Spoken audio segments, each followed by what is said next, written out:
Now, Jerry notices that there are no curtains on the windows of Mr. Lamb's house.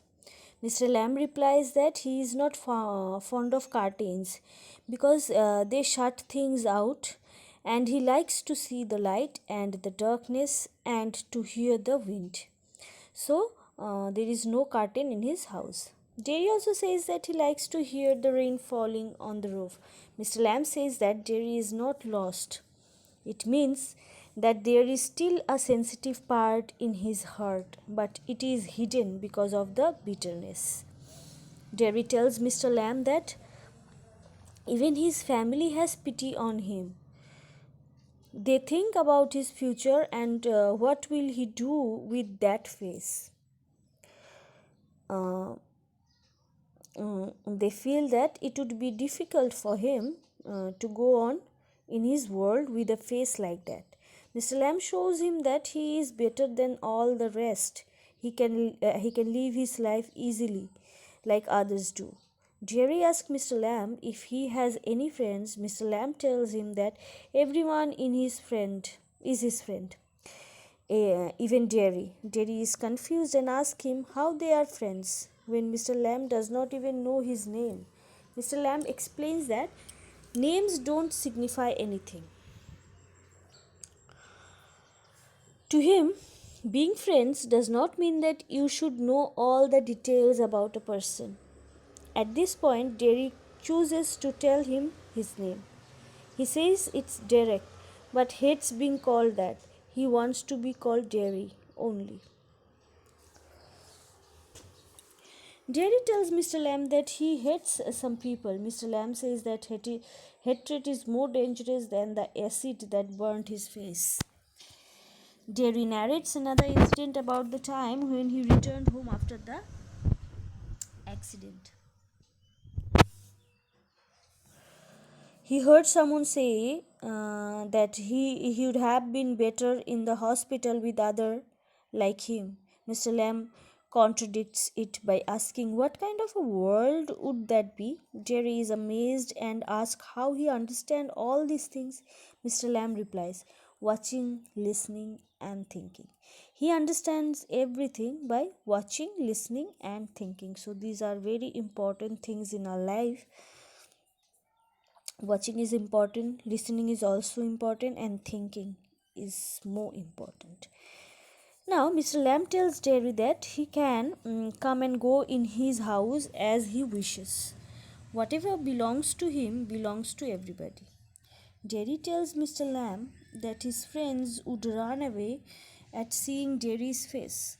Mr. Lamb tells him that it is a risk he has to take. He wants Jerry to understand that he has to come out of his shell and shed his bitterness if he wants to live life to the fullest.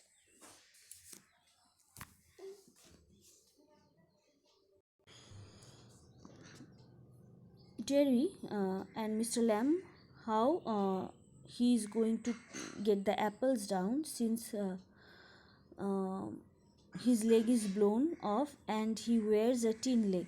Jerry asked it to Mr. Lamb. Mr. Lamb assures him that over the years he had learned to deal with his handicap.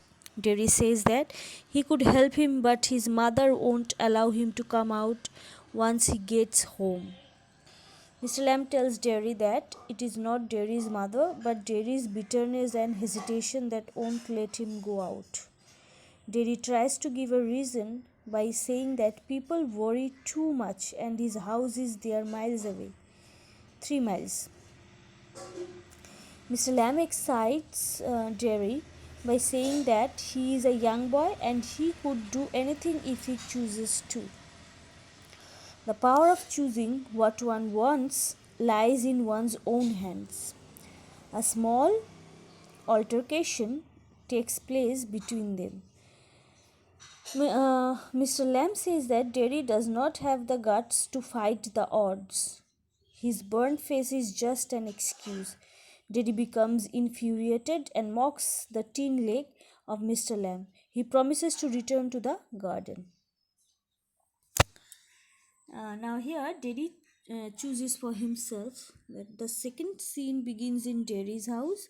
he is fighting with his mother because he wants to return to Mr. Lamb, and his mother is not allowing him to go.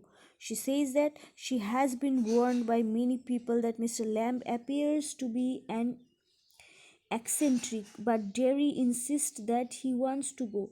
For the first time in his life, someone has shown him the right way. He wants to talk to Mr. Lamb about things which matters to him. He wants to sit there and listen to things. His mother tells him to stay, but Derry tells her that he hates it, means he does not like to stay at home. His mother does not react.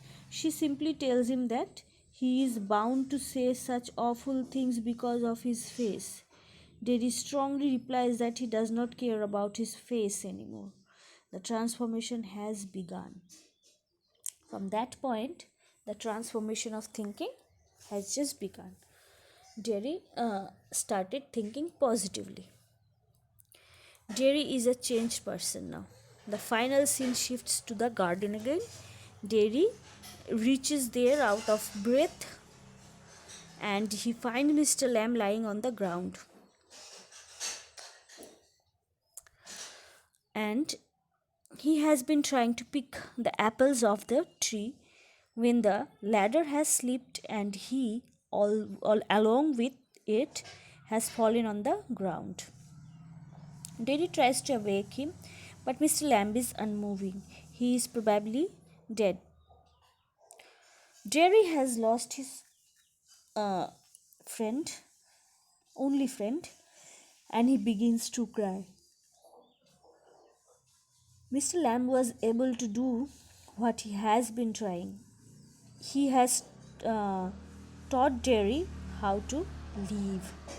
So, this is the summary of the entire play. Here, Mr. Lamb's positive attitude towards life after being a handicap, his positive attitude, his love for life has changed Derry, who was furious, who was negligent, who was afraid, who was hating his life, and who was full of negativity. But Mr. Lamb's optimism and positive attitude towards life has changed Derry's thinking for life. Please listen to the summary very well and read the entire text very properly and minutely. This is a very beautiful play.